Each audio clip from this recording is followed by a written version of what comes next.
I don't know if all these stories are new to you or not, or are new again. Regardless, I hope you're enjoying it as we've made our journey through the New Testament. This is week 8. Week 8. As we journey through the New Testament story. The first 5 weeks we did spend talking about Jesus' ministry in the Galilee region, and we talked about miracles, and we learned that the formula for a miracle is what? Faith plus obedience equals God's blessing. And sometimes the miracle occurs as a physical miracle. Sometimes it occurs as a spiritual miracle. But because of someone's faith and another's obedience, most often we experience the blessing of God. And then the next week, or a couple weeks ago, we talked about Peter and John, right? And they encountered a lame beggar at the temple. And they healed him. But his healing wasn't that he could walk. His healing was that they restored his soul. They gave him hope once again. And then last week we talked about Paul and a little bit about his story, how he went from Saul, persecutor of Christians, to Paul. And we found him in Philippi. He was in prison. He spends a lot of time in prison, you'll find out if you spend any time in Acts, with Silas. And there was an earthquake, more than just noise like we heard this morning. And the chains fell off of him and the doors opened. But like we often do, after they had been set free, they didn't leave the prison. Now, they had a very good reason. Most of us stay chained because we've just been told we're in prison of some kind. But they didn't leave because they wanted to share the good news or the gospel message with the jailer and with his entire family. And we're told that the jailer and his entire family were saved. Saved from what? Saved from the bondage to sin. Well, this week we find Paul in chains once again. Okay? Give you a time reference. This is about 60 A.D. Okay? It's about 30 years after Christ's death and resurrection and ascension. Okay? Paul's crime, what was he in chains for once again? He was telling his story of redemption.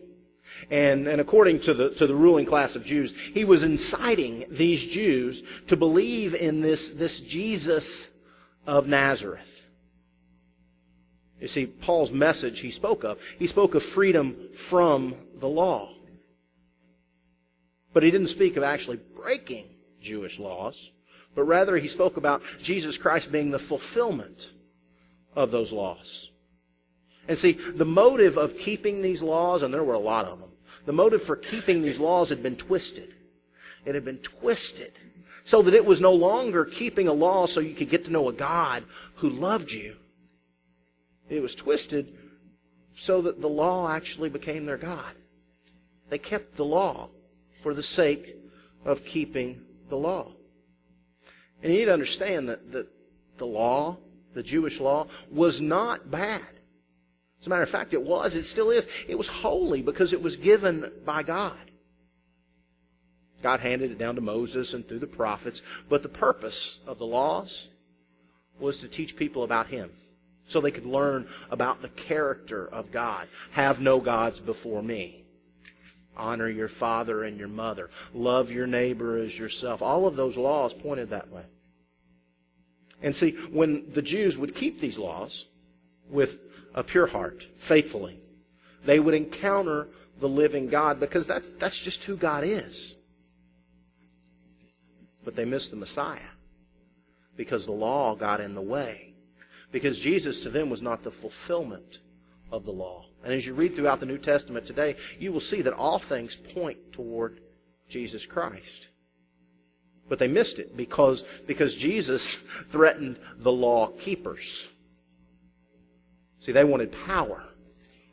And Jesus, this Messiah, came speaking about servanthood and mercy and love and light. And Paul had encountered that light, and he reflected that light. And for this reason, the Jews, like they had Jesus, they wanted Paul dead. See, the Jews in Jerusalem, they claimed that Paul desecrated their laws, and therefore he deserved death. I mean, that's horrible, isn't it? A group of people who would use laws or faith to harm another human being. Doesn't seem that foreign, does it? And they would use their God or their hatred for another God as their reason for living or their reason for acting. And it was justified because they were well within the law. But Paul didn't live his life by the law. See, he had seen the true light. We know the story of Paul, right? On the road to Damascus, he encountered the living God. And this changed him. And so he spent his days, the next 25, 30 years of his life, telling anyone who would listen about this encounter he had had with the light. And his story had power. And his story has power. But to some, it seemed a bit far-fetched. And to some of us today, it seems a bit far-fetched because in order to believe his story, there's a small measure of faith that has to take place. But Paul would spend his life telling his story to anyone who would listen. And I keep saying his story, but I thought the story he was telling was the gospel story. You know, the story of Jesus, right? Why was Paul telling his story? Well, because stories have power. And see, Paul couldn't tell his story without it just being intricately wrapped up in the story of Christ. Christ was all in his story. And he spoke of an encounter with the living God. And Paul's story is a model for my story, is a model for your story. You remember as we went through our first few sermons, and even last week a little bit too, I would share with you about my past.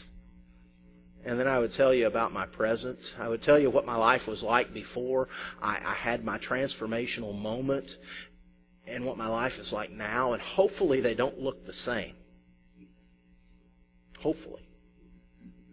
Sometimes they do, unfortunately, but hopefully they don't look the same. But I didn't tell you my story to point to me.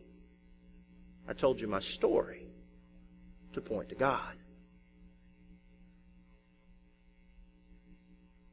That's why we tell other people our story, is not so that it will point to us, but so it will point to God.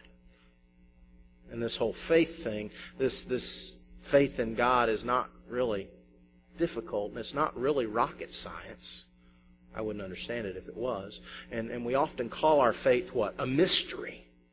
It's because we don't understand how a living God could come and live among us and then could sacrifice His only Son, could sacrifice Himself for us on a cross, and how in dying He could actually conquer death and then be raised to life and then ascend. We don't understand how all that happens, but our faith is really not a mystery. Because, see, God's not hiding from any of us. As Paul said to Festus and to the king, this was all done out in the open. We're not over here hiding in a corner. But, like Paul, before he had his encounter with the living Christ, before he saw the light, literally, he was blind. Oh, he could see, but he was blind. And there's plenty of people that walk around among us that can't see. They can't see past their own misery, past their own hurt. And our story is possibly the lens through which someone may finally see the living God. See, Paul's story begins with what? His life before Christ, right? And then his story, it climaxes with an encounter with the living God. And then his life after that is a living example of a life in Christ. And then he always concludes his story, as we'll learn about today, with kind of a challenge or a so what, or a what about you? Do you believe my story? Do you believe that this same Jesus can reveal Himself to you and can conquer sin and death in your life, and that you can experience life everlasting? And then he kind of says, so what's keeping you from committing your life to Christ? And then telling others. A couple of important things to note about Paul's story, okay? Paul knew about God and had religion before he ever encountered the living Christ. Let me say that again. Paul knew about God. He was a Pharisee. He kept the laws. He had knowledge about God. But he had never actually met the Messiah. He was educated. And see, what you need to know is that knowledge about God does not always translate into knowing God. Knowledge about God doesn't always translate into a relationship with God. In fact, sometimes, for some of us, our learning, our knowledge, what we think we know, keeps us from encountering the living God. And see, Paul's encounter with the living Christ, it shattered his perception of God. It wrecked his life. So much so that he later wrote, he said, I consider all this rubbish. It's garbage that's lived outside of a life of Christ. He said, my life has no meaning without Christ. And I'm empty. And see, Paul was a picture of a life that had been changed. And he went on, and as I told the kids this morning, he wrote many letters which make up our canon or our New Testament of Scripture today. He's a picture of a life that's been changed. Because that's what people want to know, isn't it? People don't come to us as the church and say, tell me all the rules that I've got to follow so that I can get into your club. What are the minimum entrance requirements so that I can join this church? Or so that what? So I can get into heaven. Give me the minimum entrance requirements. What's the test I've got to pass? That's not what people come to us and want to know, is it? What they want to know is, how has Christ impacted your life? And how is your life different now than it was before you met the living God? And if your faith is so important to you, has it changed you? See, for Paul, his faith was an infection that spread throughout his body. It took over his whole being. He was what he called, a new creation. He'd been given new life and a new purpose. And what was his purpose? His purpose, he stated, was to glorify God. It was to point other people toward Christ. Paul was quoted as saying what? Follow me as I follow Christ. Paul's life had been changed, and he desperately wanted other people to know why. Why had his life been changed? Why? So that their life could be changed too. Because Paul believed, deep down inside, he believed that life without Christ was an empty life. Why did he believe this? Because he knew that his life before, he had religion. He was a scholar in the law and religion, but his life was empty. And so he wanted to give other people this gift of hope that he had found in Jesus Christ, and this gift of purpose. So let me tell you a story, okay? Paul's story. Picture, if you will, the Mediterranean Sea. Some of you all may need to close your eyes. I'm not going to throw anything at you, I promise, okay? But picture the Mediterranean Sea. Whatever you picture that to be, a large, vast sea. It's blue water. Dolly and I got to go there, and we got to visit Caesarea, and it was magnificent. At least the ruins were. And then if you picture the waves crashing into the shore, the rocks and the sand. It's not white sand, though, okay? Not white sand like they have on the Gulf side. And it's not really dark sand like they have on the Atlantic side. But it's more kind of a golden color and golden rocks. And if the sun hits it just right, it looks like gold. It shines up. Gold appears. And so this seashore was where a large palace for the ruling governor was built. It was a massive palace, okay? On a port city. What was a port city? All the cargo, all of the people traveling from throughout the Mediterranean world would dock in this city. And they would unload the cargo, and people would experience life on the shores of Caesarea Maritime.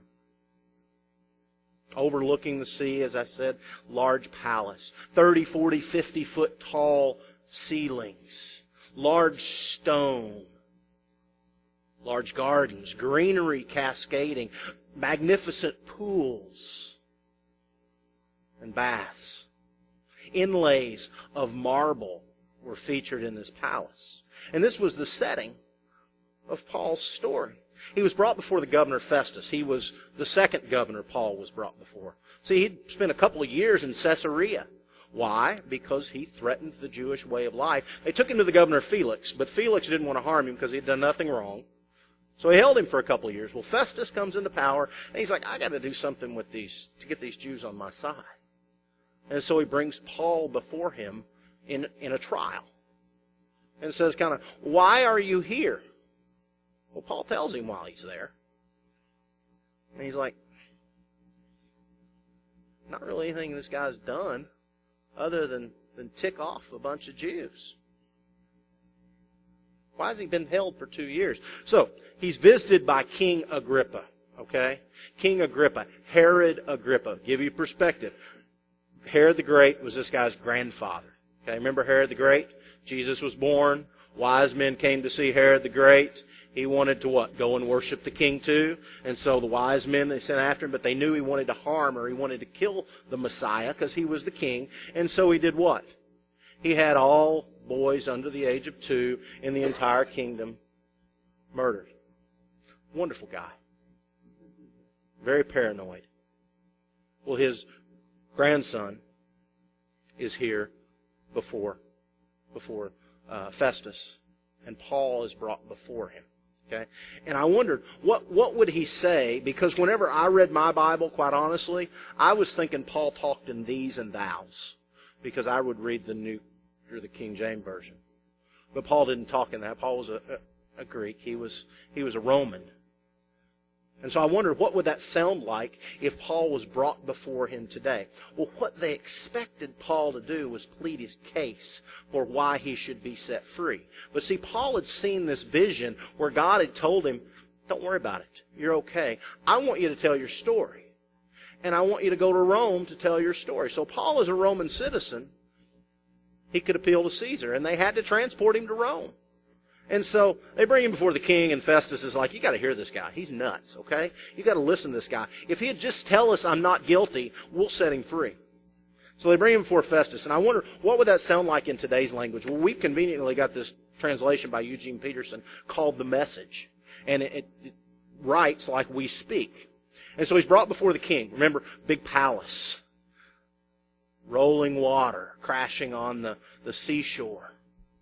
And Paul's standing before this large parade of people all around the king and the governor and their entourage. And Agrippa spoke directly to Paul, and he said, go ahead, tell us about yourself. And Paul, he took a stand and he told his story. He said, I can't think of anyone, King Agrippa, before whom I'd rather be answering all these Jewish accusations than you, knowing how well you're acquainted with the Jewish ways and all our family quarrels. From the time of my youth, my life has been lived among my own people in Jerusalem. Practically every Jew in town who watched me grow up, they were willing to stick their necks out. They'd tell you in person.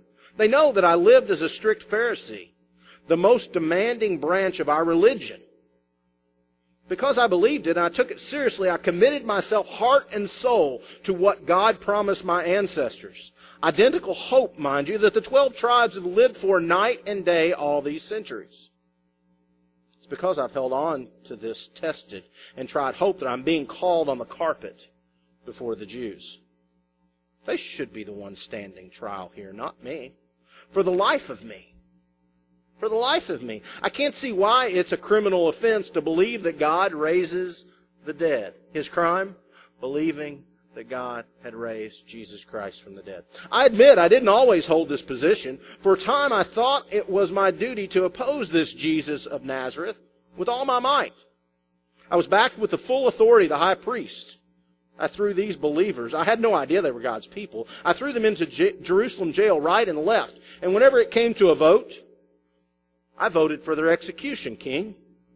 I stormed through their meeting places, bullying them into cursing Jesus. A one-man terror, obsessed with obliterating these people. And then I started it on the towns outside Jerusalem. One day, on my way to Damascus, armed as always with papers from the high priest authorizing my action, right in the middle of the blaze of the day, a blaze of light, outshining the sun, poured out of the sky on me and my companions. "O King, it was so bright." We fell flat on our faces. And then I heard a voice in Hebrew saying, what? "Saul, Saul, why are you out to get me? Why do you insist on going against the grain?" I said, "Who are you, Master?" The voice answered, "I'm Jesus. I'm the one you're hunting down like an animal. But now get up on your feet. I have a job for you to do. I've handpicked you to be a servant and witness to what's happening today and to what I'm going to show you. I'm sending you off to open the eyes of the outsiders so they can see the difference between dark and light. Choose light. Between Satan and God, choose God. I'm sending you off to present my offer of sins to be forgiven and a place in the family, inviting them to the company of those who begin real living by believing in me." And Paul says to the king, "What could I do, King? I just couldn't walk away from a vision like that. I became an obedient believer on the spot. I started preaching about this life change, this radical turn to God, and everything it meant in my everyday life, right there in Damascus, King. I went on to Jerusalem and the surrounding countryside, and from there to the whole world." It's because of this whole world dimension that the Jews grabbed me in the temple on that day. And they tried to kill me. They want to keep God for themselves. But God has stood by me just as He promised. Now I'm standing here. What I've been saying to anyone, whether king or child, who will listen, and everything I'm saying is completely in line with the prophets and Moses. 1, the Messiah must die. 2, He'll be raised from the dead. He'd be the first rays of God's daylight, shining on people far and near. People both godless and God-fearing, King. Well, that was too much for Festus. And he interrupted with a shout, "Paul, you're crazy." Our scripture we read today. "Paul, you're crazy. You've read too many books, spent too much time staring off into space. Get a grip on yourself and get back in the real world, Paul." But Paul stood his ground. He said, "With all due respect, Festus, Your Honor, I'm not crazy. I'm both accurate and sane in what I'm saying. The king knows what I'm talking about. I'm sure that nothing what I've said sounds crazy to him. He knows all about it for a long time. You must realize this wasn't done behind the scenes. See, you believe the prophets, don't you, King Agrippa?" Don't answer that. "I know you believe, King." But Agrippa did answer, "Keep this up much longer, and you'll make a Christian out of me, Paul." Paul, still in chains, said, "That's what I'm praying for, whether now or later. And not only you, but everyone listening today, to become like me, except, of course, for these chains, for this prison jewelry." The king and the governor, along with Bernice and their advisors, got up and went on to the next room to talk over what they had heard. They quickly agreed on Paul's innocence, saying, "There's nothing this man's saying deserving prison, let alone death." And then Agrippa told Festus, "You know, he could be set free right now if he hadn't have requested a hearing before Caesar."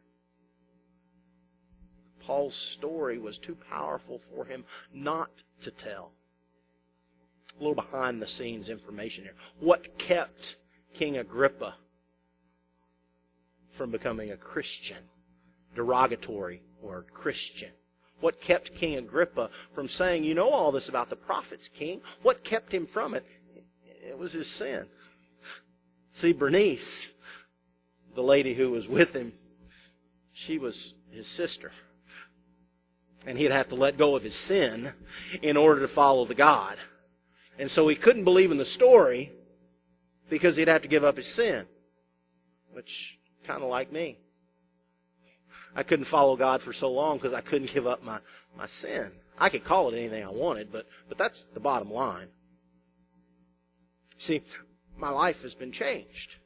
Paul's story, did you catch it? His story, his life before an encounter with the living God, what his life was like after his encounter with the living God.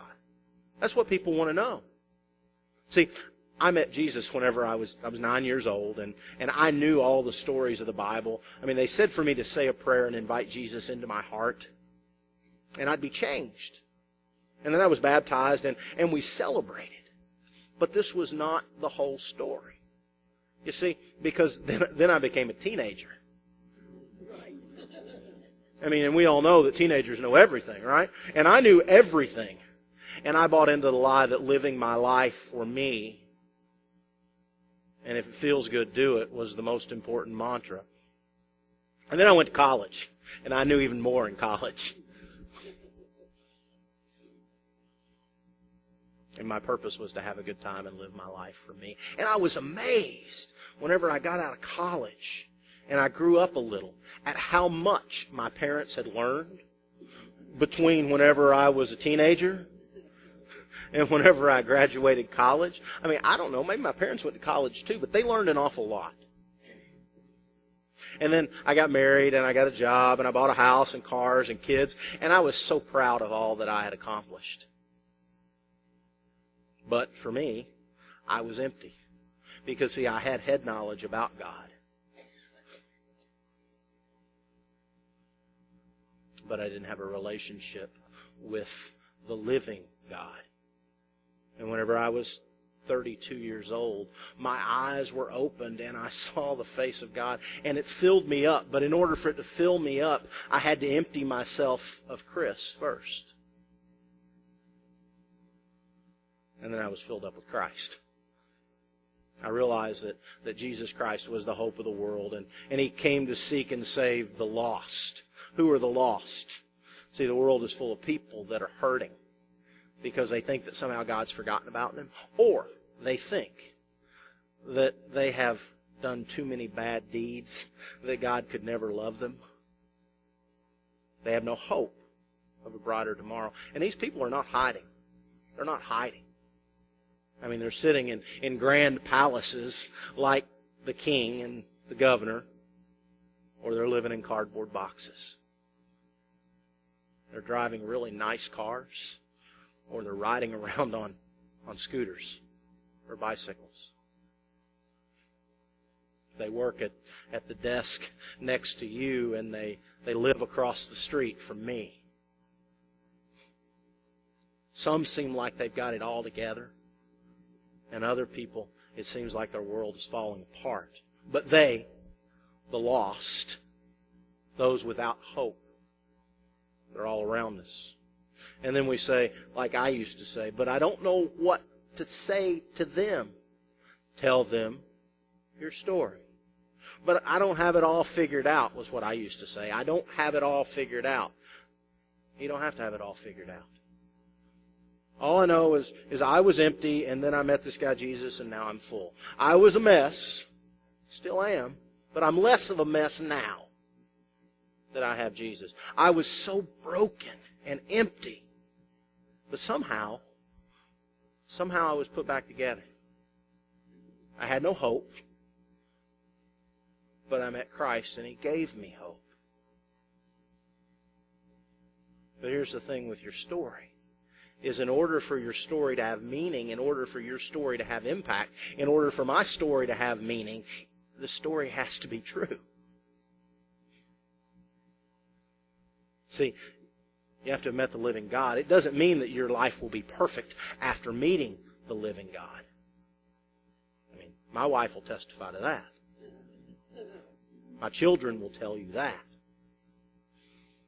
But it just means that you've been changed somehow. And for some of us, that change, like for me, Paul, was a complete 180. And for others of you that have lived a very good Christian life, that change is just slightly getting back on course. But if you've met Jesus, you will be able to tell other people that your life has been changed. What do people want to know? Why do you go to church? why is your faith so important to you? And the answer is because this was how my life was before. And then I met the living God, and this is how my life is now. And then they're going to look at you and they're going to say, but I know you pretty well. Your life's a mess. And you're going to say, yeah, it is. But somehow I have peace. Somehow my life is different. And I'm no longer empty. And I want the same for you. But will we be bold enough at the end to say, like Paul did, what's keeping you from it, King? Why can't you make this jump? We all have a story to tell. Paul's story, that's all he did. He went throughout the world and told his story. I was a mess. I was a hater and persecutor of these Christians, and I knew God. But then He brought me to my knees, and I literally saw the light. And now my life means nothing without that. We all have a story to tell. We all have something to give. We all have a life to live. And then we have a choice. Are we going to live it for us? Or are we going to live it following Christ? And then once we do have that joy that's in Christ, are we going to keep that to ourselves? Or are we going to share our story with somebody else?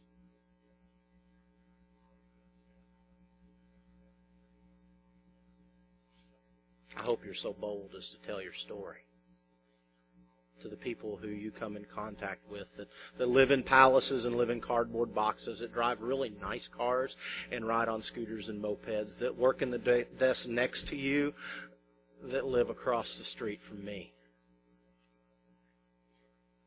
so that they too can have hope where there was no hope. Thanks be to God for His hope.